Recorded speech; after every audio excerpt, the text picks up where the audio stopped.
Rain pounded the streets of Chicago like a relentless accusation, soaking Aiden Thompson to the bone as he huddled under the awning of a bus stop. At 19, he'd been scraping by on the streets for 6 months, ever since his father had thrown him out with a Bible verse and a slammed door for being gay. But when a drenched man in a rumpled suit stumbled up, fumbling for change that wasn't there, Aiden didn't hesitate. He handed over his last few dollars for the fare, a quiet act of kindness from someone who had nothing left to give. The stranger, Ethan Hargrove, boarded the bus without a word, his mind a whirlwind of corporate betrayals and family expectations. As the heir to Hargrove Industries, a billion-dollar tech empire, Ethan had spent the day dodging paparazzi after a boardroom coup attempt by his own uncle. He glanced back at the kid who just saved him from the storm, feeling a pang of something unfamiliar, gratitude mixed with curiosity. By the time the bus lurched to a stop downtown, Ethan couldn't shake the image of the young man left behind in the rain. He stepped off into the chaos of rush hour, his designer shoes squelching on the pavement, and made a snap decision. Turning back, he scanned the crowd until he spotted Aiden trudging away, shoulders slumped under the weight of a backpack that held his entire life. Ethan jogged after him, calling out over the din of traffic. "Hey, wait up!" Ethan's voice cut through the noise, surprising even himself. Aiden turned, wary eyes narrowing under dripping bangs. "You didn't have to do that back there. Let me buy you a coffee or something. It's the least I can do." Aiden hesitated, his stomach growling at the thought of warmth. He'd learned the hard way not to trust strangers, but there was something in this guy's eyes, desperation mirroring his own. "Sure," he muttered, falling into step beside Ethan as they ducked into a nearby diner, the fluorescent lights buzzing like judgment. Over steaming mugs, the conversation started awkwardly. Ethan introduced himself as just Ethan, omitting the Hargrove name that opened doors and invited scrutiny. He talked vaguely about a bad day at work, while Aiden shared bits of his story. The conservative suburb in Ohio where he'd grown up, the church that preached love but practiced hate, and the night his parents discovered his secret through a hacked phone. "They said I was an abomination," Aiden said quietly, staring into his coffee. "Kicked me out with nothing but the clothes on my back. Been bouncing around shelters, but they're full most nights." Ethan listened, his own secrets bubbling up. At 32, he'd built a facade of success. Engaged to a socialite chosen by his family, board meetings where he played the ruthless CEO. But deep down, he wrestled with his attraction to men, buried under layers of denial and fear. Helping this kid felt like a crack in that armor. As the rain eased outside, Ethan offered Aiden a ride to a better shelter. In the back of a cab, Ethan insisted on paying. Aiden felt a spark of hope. But when they arrived, the shelter was locked, a sign reading "no vacancy." Ethan's phone buzzed incessantly with calls from his fiancée, Victoria, demanding to know where he was. "Look, this is crazy," Ethan said, rubbing his temples. "I have a guest room in my apartment, just for tonight. No strings." Aiden's heart raced. Trusting a stranger could end badly. He'd heard the horror stories. But the alternative was another night in an alley. "Okay," he agreed, the decision heavy with unspoken risks. Ethan's penthouse overlooked Lake Michigan, a world of marble and glass that made Aiden feel like an intruder. As Ethan showed him around, avoiding the opulent master suite where Victoria's things were scattered, Aiden couldn't help but notice the tension in his host's shoulders. They talked late into the night, sharing stories that peeled back layers. Ethan confessed to the pressures of running a company his father had built, the constant fear of failure. Aiden opened up about the bullying in school, the isolation of hiding who he was. For the first time in years, Ethan felt seen, not as a billionaire, but as a man drowning in expectations. But as dawn crept in, Ethan's phone lit up with a text from his uncle. "Board meeting tomorrow. Don't screw this up." Reality crashed back. What was he doing harboring a homeless teen? If word got out, it could ruin everything: his engagement, his reputation, the company. Aiden, sensing the shift, slipped out early the next morning, leaving a note. "Thanks for the roof. Don't worry about me." But Ethan, waking to an empty guest room, felt a void he couldn't ignore. He had to find him. Days turned into a frantic search. Ethan used his resources discreetly, checking shelters, scanning security footage from the bus stop. Meanwhile, Aiden returned to the streets, regretting his vulnerability. He panhandled enough for a meal, but the encounter lingered, a reminder of what connection felt like. When Ethan finally tracked Aiden to a park bench, he approached cautiously. "I can't just let you disappear. Let me help, properly this time." Aiden looked up, torn between pride and desperation. "Why? What's in it for you?" Ethan paused, the truth teetering on his lips. "Because you remind me of who I used to be, before all this." It was a half-truth, masking the growing attraction he dared not name. Their alliance began tentatively. Ethan set Aiden up in a modest apartment, paying rent anonymously through a foundation. He framed it as charity, but visits became frequent, conversations deepening into debates about identity and society. Aiden challenged Ethan's views. "You talk about freedom, but you're trapped in your own closet. What's the point of all that money if you can't be yourself?" Ethan bristled, defending his choices. "It's not that simple. My family would disown me. The board would oust me. Lives depend on my decisions." The tension built, each meeting a battleground of emotions. Aiden enrolled in community college, pursuing graphic design, while Ethan navigated corporate intrigue. But whispers started. Victoria noticed Ethan's distractions. His uncle plotted in the shadows. One evening, over takeout in Aiden's apartment, the air crackled with unspoken desire. Ethan reached for Aiden's hand, a moment of raw honesty. "I think I'm like you," he whispered. Aiden pulled back, heart pounding.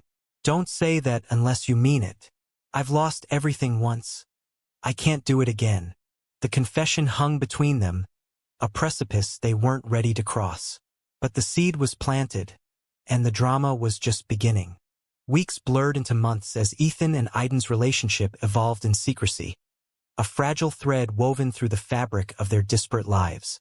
Ethan threw himself into work, finalizing a merger that would solidify Hargrove Industries' dominance in AI tech. Yet, every board meeting felt hollow, his mind drifting to Aiden's laugh, the way he sketched dreams on napkins. Aiden thrived in his new stability, acing classes and landing a part-time job at a coffee shop. But the imbalance gnawed at him. Ethan's help felt like pity, and the secrecy stung. "Why can't we go out in public?" Aiden asked one night, as they sat on his balcony overlooking the city lights. Ethan sighed, loosening his tie. "You know why? Victoria's family is influential. If they suspect anything, it'll blow up."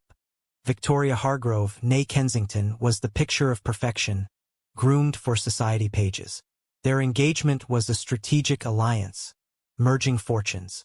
But lately, her suspicions mounted. She confronted Ethan after a gala. "Who's this foundation beneficiary you're always visiting? Is there someone else?" Ethan denied it, but the lie tasted bitter.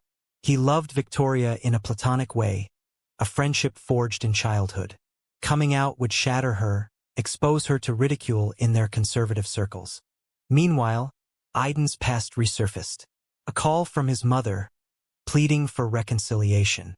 "Your father's sorry," she said, voice trembling. "Come home. We can fix this." Aiden hung up, anger surging.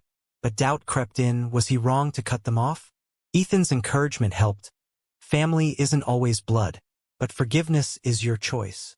Their bond deepened during a weekend getaway to a cabin in Wisconsin, disguised as a business retreat. Away from prying eyes, they shared stories of first crushes, the pain of suppression. Ethan admitted his college fling with a roommate, buried under threats from his father. "I chose the company over myself," Ethan said, staring at the fire. "Now, I wonder if it was worth it."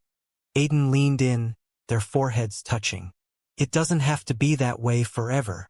The intimacy was emotional, not physical, boundaries they both respected amid the turmoil. But returning to Chicago, reality hit hard. Ethan's uncle, Reginald, uncovered the apartment payments, confronting him in the office. What's this charity case? A boy toy on company dime. Reginald sneered, waving financial reports. Ethan's face flushed. It's none of your business. He's a kid who needed help. Reginald laughed. The board won't see it that way, especially with your inclinations. The threat was clear, outing Ethan to seize control. Ethan stormed out, driving straight to Aiden. We have to be careful. My uncle knows something. Aiden paced, fear mixing with resolve. Then fight back. Tell the truth. But Ethan hesitated, the weight of legacy crushing him. I can't lose everything. Not yet. The conflict escalated when Victoria invited Aiden to a charity event, unaware of his connection to Ethan. It was a setup Reginald's doing to expose them. At the gala, Aiden arrived in borrowed clothes, feeling out of place among the elite. Ethan spotted him across the room, panic rising. What are you doing here? Victoria invited me as your protege. Aiden's eyes widened in realization. This is a trap. Before they could escape, Reginald cornered them with Victoria. Care to explain why my nephew's been funding your lifestyle, young man? Victoria's face paled. Ethan? The room spun. Ethan pulled Aiden aside, whispering, deny everything, for both our sakes. But Aiden, hurt by the request, stood tall. Because he cares about me, more than you know. Gasps rippled through the crowd. Victoria fled in tears. Reginald smirked triumphantly. Ethan chased after her, leaving Aiden alone in the fallout. That night, Ethan confronted his fiancée in their shared penthouse. I'm gay, Victoria. I have been all along. I'm sorry. She slapped him, tears streaming. You used me as a cover? How could you? It wasn't like that. I thought I could change. Victoria packed her bags, the engagement ring left on the counter. You'll regret this. My father will destroy you. As she left, Ethan's world crumbled. He called Aiden, voice breaking. It's over. All of it. Aiden rushed over, finding Ethan shattered on the floor. We'll figure it out. Together. But the damage was done. Tabloids exploded with headlines. Hargrove heir's secret gay affair rocks empire. Stocks plummeted. The board called an emergency meeting. Ethan faced them the next day, Reginald leading the charge. Your personal scandals are tanking the company. Step down or we'll force you out. Defiant, Ethan refused. This is my father's legacy. I won't let you tarnish it with bigotry. The vote was close, but allies rallied, progressive board members who'd suspected Ethan's truth. He retained control, but at a cost. Lawsuits from Victoria's family, severed ties with conservative investors. Aiden, meanwhile, dealt with his own backlash. His parents saw the news, disowning him publicly in a church newsletter. Friends from the streets distanced themselves, fearing association. Their relationship, now public, became a battleground. Protests outside Hargrove offices, some supportive, others hateful. Ethan hired security for Aiden, but the pressure mounted. In a quiet moment, Aiden asked, was it worth it? Coming out for me? Ethan held him close. For us. But the fight's just starting. The high rose, tensions simmering as external forces closed in. The aftermath of the gala rippled through Chicago like a shockwave, transforming Ethan and Aiden's lives into a relentless siege of scrutiny and betrayal. Ethan buried himself in damage control, rallying lawyers to fend off Victoria's lawsuit claiming emotional distress and breach of promise. The case dragged on, her family's media connections painting Ethan as a deceitful playboy. At home, if the penthouse still felt like one, Ethan paced, phone glued to his ear. We countersue for defamation, he barked at his attorney. But inside, guilt gnawed. Victoria had been a friend, collateral in his self-deception. Aiden, thrust into the spotlight, quit his coffee shop job after customers hurled slurs. Enrolled in online classes to avoid campus stares, he felt isolated. I didn't ask for this, he told Ethan one evening. As they ate delivery pizza amid stacked boxes, Ethan was selling assets to stabilize the company. Ethan set down his slice, eyes weary. I know, but hiding wasn't living. Their debates intensified, exposing cracks. Aiden pushed for activism. Use your platform. Speak at pride events.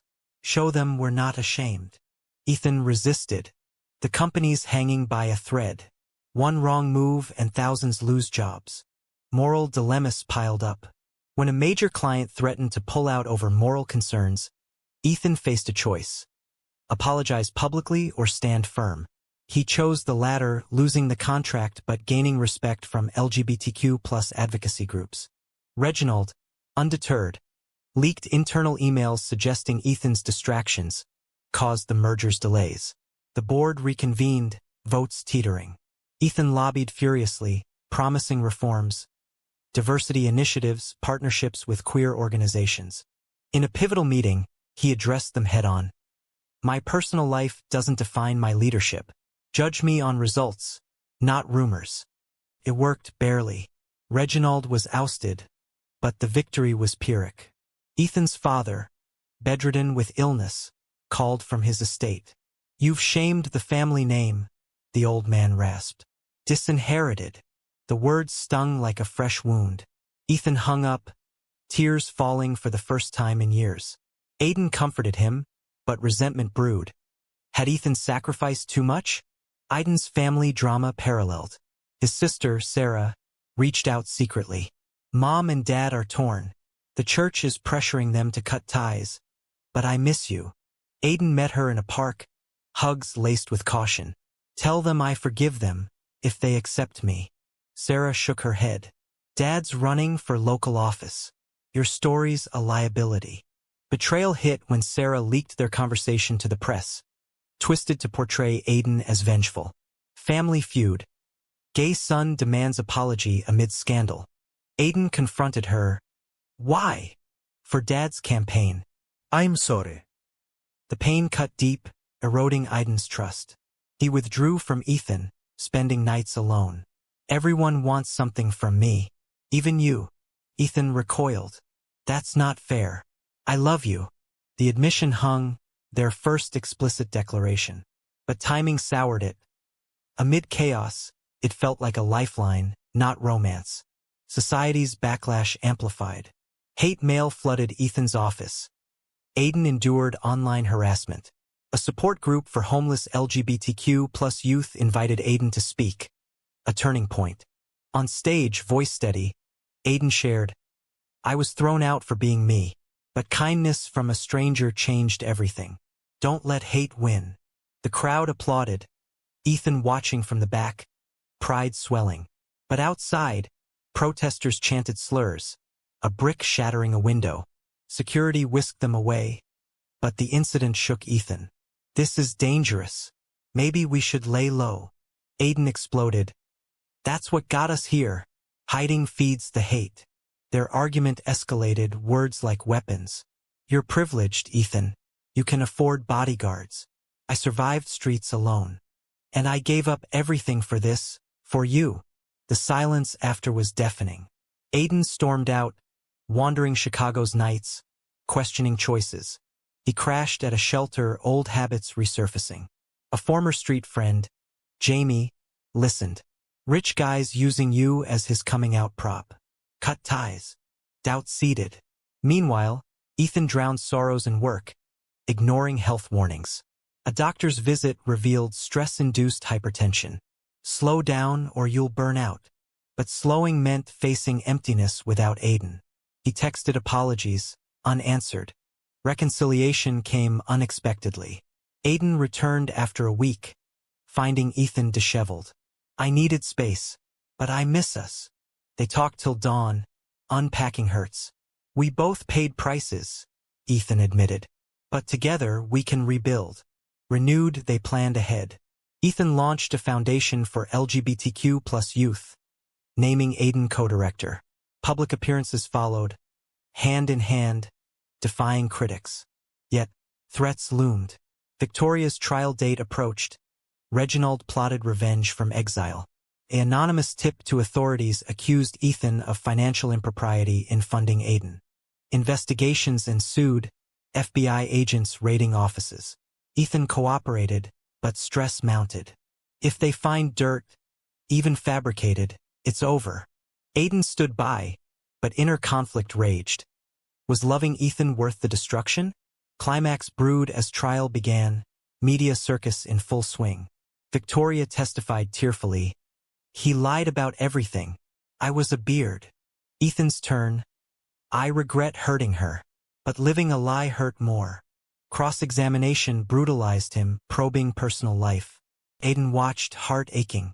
Outside court, a supporter rally clashed with opponents, fists flying. Aiden intervened, pulling a kid from harm, echoing their first meeting. In the melee, Ethan rushed to him, shielding from blows. I won't lose you. The incident swayed public opinion, stocks rebounding. But verdicts loomed, tensions at peak. The courtroom in downtown Chicago buzzed with anticipation as the judge called for closing arguments in Victoria versus Hargrove, a case that had become a proxy war for societal divides on sexuality and privilege. Ethan sat rigidly beside his lawyer, his once impeccable suit now creased from sleepless nights. Across the aisle, Victoria avoided his gaze, her testimony still echoing. Tales of deception that painted Ethan as a manipulator. Aiden watched from the gallery, fingers clenched. He'd testified earlier, voice firm. Ethan helped me when no one else would. Our love isn't a scandal. It's real. But the defense had twisted it, implying Aiden was a gold digger. Whispers followed him out, eroding his resolve. The jury deliberated for days. Ethan and Aiden holed up in a hotel to evade paparazzi. What if I lose? Ethan murmured, staring at the ceiling. Aiden squeezed his hand. We fight on. You've already won by being honest. Verdict day dawned stormy, mirroring their moods. We find the defendant not liable, the foreman announced. Relief washed over Ethan, but Victoria's sobs pierced the air. Outside, she approached him. I didn't want this. My family pushed me. Ethan nodded. I'm sorry for everything. The olive branch was tentative, but it eased some guilt. Stocks surged, the company stabilizing. Yet personal costs lingered. Reginald struck next, filing a shareholder lawsuit alleging Ethan's moral turpitude, unfit for leadership. The board, weary of drama, considered it. Ethan countered with a press conference. I've hidden too long. Today, I step down as CEO to focus on advocacy. Hargrove Industries will thrive under new, inclusive leadership. Gasps filled the room. Aiden, beside him, beamed with pride. You're free now. But freedom came at a price. Ethan's net worth halved from settlements and sales. They moved to a modest house in the suburbs, shedding luxury for authenticity. Aiden's awakening deepened. He spoke at conferences, sharing their story to inspire youth. But backlash persisted. Death threats, vandalism. One night, a rock shattered their window with a note. Faggots don't belong here. Ethan called police, but Aiden snapped. This is the life you chose? Constant fear. Ethan pulled him close. It's the life we chose. For truth. Moral quandaries peaked when Ethan's father passed, will unchanged. Everything to charity, nothing to Ethan. At the funeral, relatives shunned him. His mother whispered, he loved you in his way, but couldn't accept. Ethan grieved privately, questioning if outing himself honored or defied his legacy. Aiden faced his own reckoning. His parents invited him home for Thanksgiving, an olive branch after Sarah's betrayal. He went alone, Ethan encouraging, closure matters. At the table, tension thick. His father cleared his throat. We've prayed on it. If you renounce this lifestyle, you're welcome back. Aiden stood. I won't. Love isn't a sin. He left, heart heavy but unbowed. Back home, he told Ethan, they're lost to me. Their bond strengthened through trials, but temptations arose. A former colleague offered Ethan a lucrative consulting gig, on condition of discretion about his sexuality. Tell them no, Aiden urged. Ethan agreed, but the offer highlighted sacrifices. We could have had security travel. Aiden bristled. At what cost? Your soul. The argument revealed deeper rifts. Aiden's insecurity about their class divide. Ethan's lingering regret over lost power.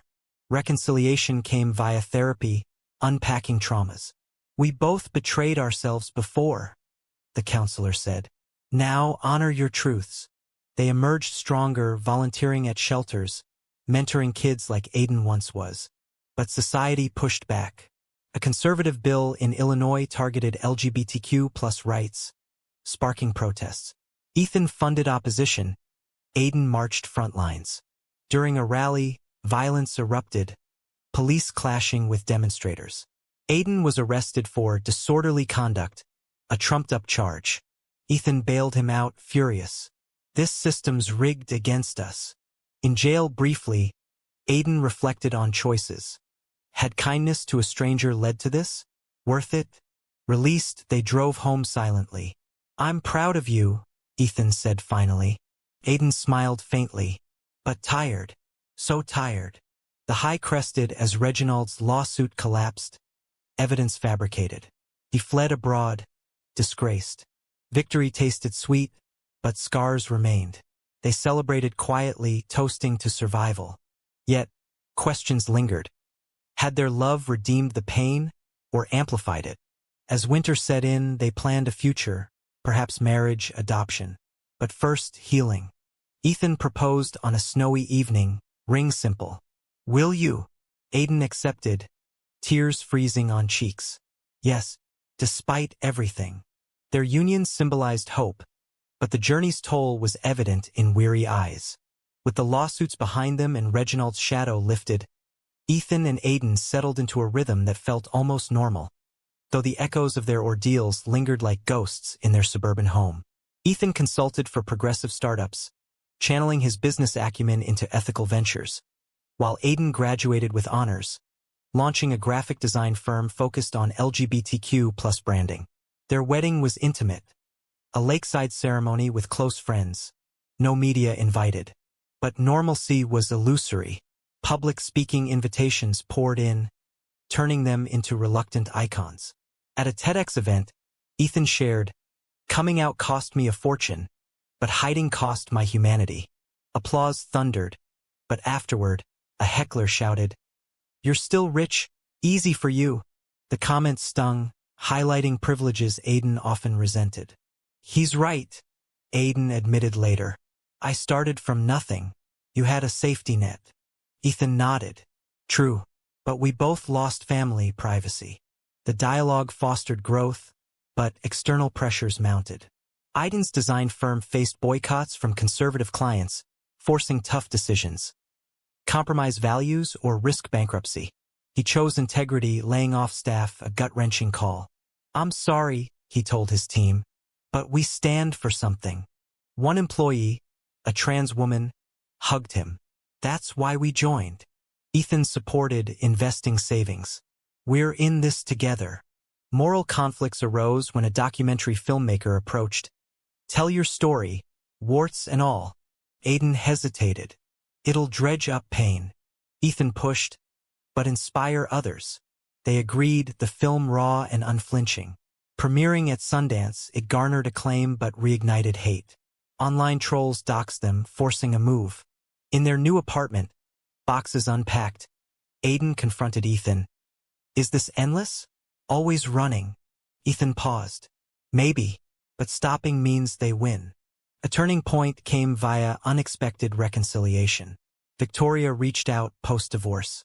I forgive you. Let's talk. Over coffee, tears flowed. I was hurt, but I see now you were trapped too. Friendship rekindled, she became an ally funding queer causes. Aiden's family followed suit, slowly. His mother called. Sarah's pregnant. Wants you as uncle if you'll come. Aiden visited, boundaries set. His father grumbled but stayed silent. Small progress but healing. Yet betrayals lingered. A trusted friend sold their story to tabloids for cash, twisting facts. Why? Aiden demanded. Needed money. Sorry. Trust fractured, they withdrew socially, focusing inward. Their love endured, deepened by trials. Anniversaries marked not with gifts, but reflections. What we've overcome. But health scares intruded. Ethan's hypertension worsened, a hospital stay reminding of fragility. I pushed too hard, he confessed bedside. Aiden held his hand. We both did. Time to prioritize us. Post-recovery, they traveled Europe, Asia, experiencing freedom anonymously. Back home, activism continued. They lobbied against discriminatory laws, testifying in D.C. During a hearing, a senator grilled Ethan, "Your lifestyle choices affect public trust." Ethan retorted, "Love isn't a choice. Bigotry is." The bill failed, a win amid losses.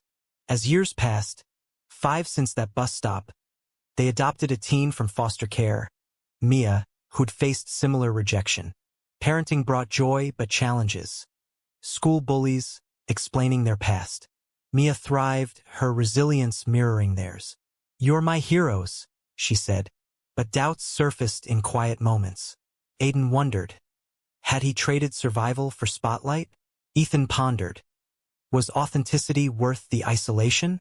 Their story, now legend, sparked debates. Did privilege invalidate struggle? Was love enough against hate? In the end, they sat on their porch watching sunset. "We've paid dearly," Ethan said. Aiden nodded. "But I'd do it again." The journey closed a chapter, but questions remained.